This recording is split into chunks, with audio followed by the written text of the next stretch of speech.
और चलिए खबरों में आगे बढ़ेंगे। बुलंदशहर से बड़ी खबर आपको बता दें, 1,25,000 का इनामी अपराधी साहब सिंह ढेर हो गया है। नोएडा एसटीएफ और बुलंदशहर पुलिस के संयुक्त ऑपरेशन में यह ढेर हुआ है। गोंडा में 1 लाख और बुलंदशहर में 25,000 का इनामी था। 2001 में गोंडा में डकैती के दौरान साहब सिंह ने हत्या की थी। अलीगढ़ और बुलंदशहर में भी कई वारदातों को अंजाम ये दे चुका था और लगातार पुलिस इसकी तलाश कर रही थी और आज ये बड़ी सफलता मिली है।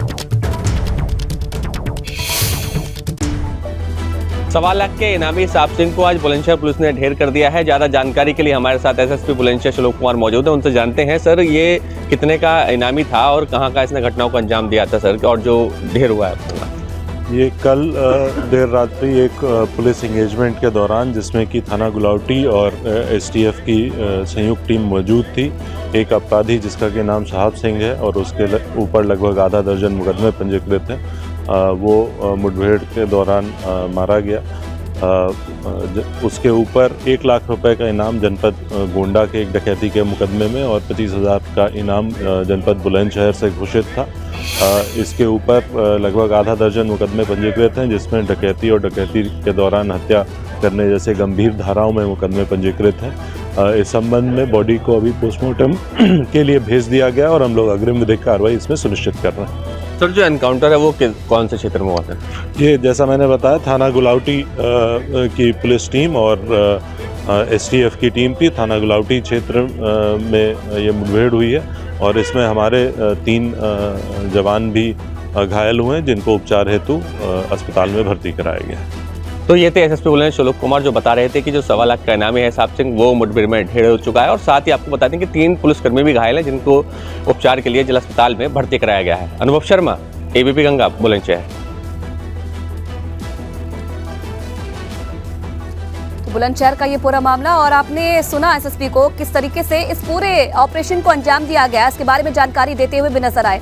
नोएडा एसटीएफ और बुलंदशहर पुलिस के संयुक्त अभियान के बाद इस कार्रवाई को अंजाम दिया गया। चलिए आगे बढ़ेंगे। गाजियाबाद के लोनी थाना क्षेत्र के रूपनगर इलाके में एक निर्माणाधीन फैक्ट्री का लेंटर गिरने से बड़ा हादसा हो गया। मलबे में दबकर 2 मजदूरों की मौत हो गई है। इधर सूचना पाकर एनडीआरएफ की टीम भी मौके पर पहुंची और रेस्क्यू ऑपरेशन चलाया गया।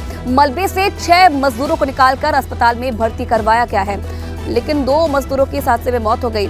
लोनी इलाके का पूरा मामला है। निर्माणाधीन फैक्ट्री थी जिसका लेंटर अचानक से गिर गया और लेंटर गिरने से कई जो मजदूर थे इसके नीचे दब गए, जिसके बाद रेस्क्यू ऑपरेशन चलाया गया। एनडीआरएफ की टीम को मौके पर बुलाया गया और इसके बाद कई लोगों को बाहर निकाला गया। 6 मजदूर बताए जा रहे हैं जिन्हें बाहर निकाला गया, लेकिन 2 मजदूरों की मौत हो गई है। और चलिए इस वक्त शक्ति सीधा लाइव हमारे साथ जुड़ रहे हैं घटनास्थल से।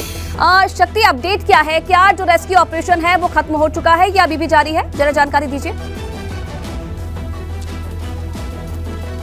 देखिए, अगर रेस्क्यू ऑपरेशन की बात करें तो रेस्क्यू ऑपरेशन जो है वह समाप्त हो गया है और इसमें जो इस समय घायल जो मजदूर हैं जो निकाले गए हैं बाहर, वो 11 मजदूर हैं और 2 की मौत हो गई, यानी कि 13 लोग थे। वहीं हम आपको दिखाते हैं कि ये जो घटना हुई है किस तरह से हुई है और कहाँ पर हुई है।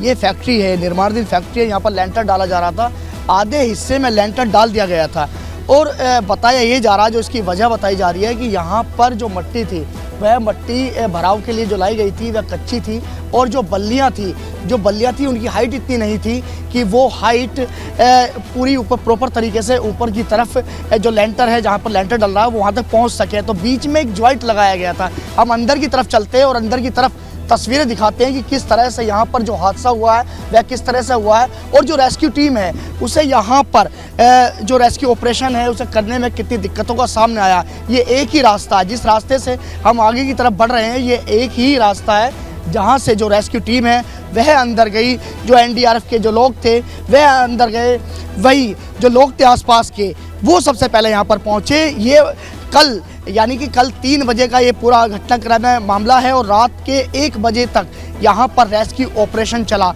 तो ये एक निर्माणाधीन फैक्ट्री है जहाँ पर ये घटनाक्रम घटित हुआ है और जिसमें 2 लोगों की जान चली गई है, जिनकी मौत हुई है। उसमें एक राजेश है जिसकी उम्र 30 वर्ष है और एक समीर है जिसकी उम्र 40 वर्ष है। तो हम यही दिखा रहे हैं कि इसकी जो हाइट है, ये हाइट आपको दिखा रहे हैं, ये हाइट है 18 फुट, यानी कि 18 फुट पे लेंटर डाला जा रहा था और आधे हिस्से में इस फैक्ट्री में लेंटर डाला जा चुका था। वहीं जो बल्लियां हैं, जो ये बल्लियां नीचे की तरफ, ये जो बल्लियां चलिए, बिल्कुल शक्ति कहीं ना कहीं राहत की बात ये है कि जो मलबे में नीचे दबे हुए लोग थे उन्हें सही सलामत बाहर निकाल दिया गया है। 2 लोगों की मौत आप बता रहे हैं। चलिए, बहुत धन्यवाद आपका तमाम जानकारी के लिए। बड़ी खबर एटा से है, जहां बस पलटने से 25 यात्री घायल हो गए हैं। एक व्यक्ति को बचाने के चक्कर में तेज रफ्तार बस पलट गई। घायल यात्रियों को एटा मेडिकल कॉलेज में भर्ती करवाया गया है। 2 यात्रियों की हालत गंभीर बताई जा रही है, जिन्हें हायर सेंटर के लिए रेफर कर दिया है।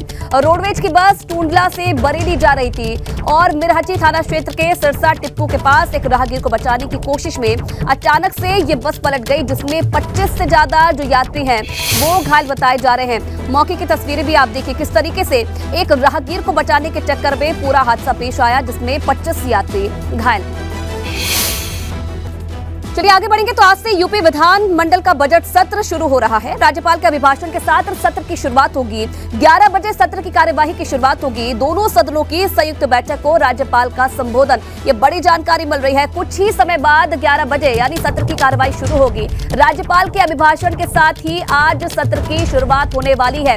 पहला दिन है, काफी हंगामेदार रहने के आसार जताए जा रहे हैं। एक तरफ विपक्ष ने सरकार को घेरने की पूरी तैयारी कर ली है। तमाम मुद्दों को लेकर सरकार को घेरने की कोशिश आज विपक्ष की तरफ से की जाएगी, तो वहीं दूसरी तरफ सरकार ने भी सभी सवालों का जवाब देने का पूरा मन बना लिया है। तो पहला दिन काफी हंगामेदार होने के आसार जताए जा रहे हैं।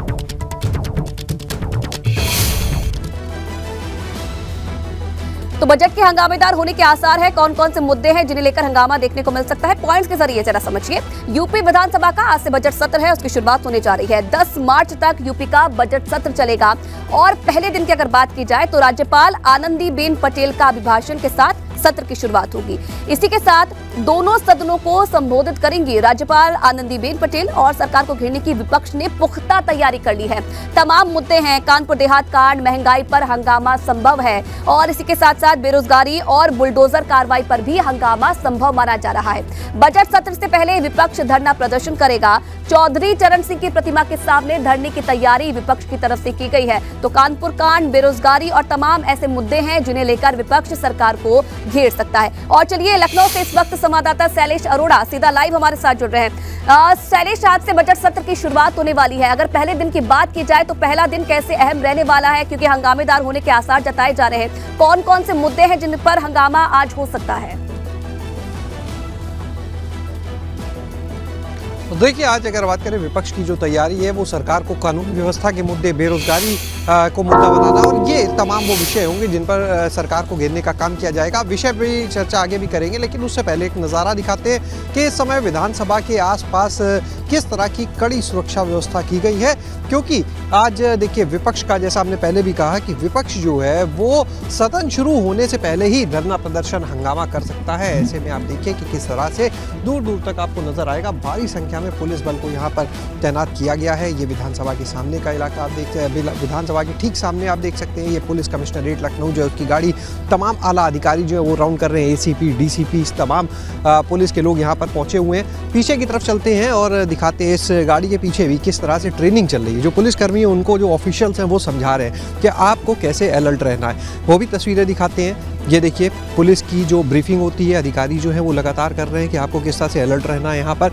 और एसीपी, डीसीपी सब यहाँ पर हमें नज़र आ रहे हैं। दूसरी चीज़ हम आपको बताएं कि आज के अगर सत्र की बात करते हैं तो जो मुख्य चीज़ें आज देखिए रहने वाली हैं, एक तरफ 11 बजे से सदन जब शुरू होगा, राज्यपाल का अभिभाषण होगा, दोनों सदन को एक साथ वो संबोधित करेंगी। लेकिन उससे पहले विपक्ष ने जो कानपुर देहात कहीं ना कहीं इंतजार है और कुछ ही देर बाद जो बजट सत्र है उसकी शुरुआत हो जाएगी। हंगामेदार होने के आसार भी जताए जा रहे हैं। बहुत धन्यवाद आपका तमाम जानकारी के लिए।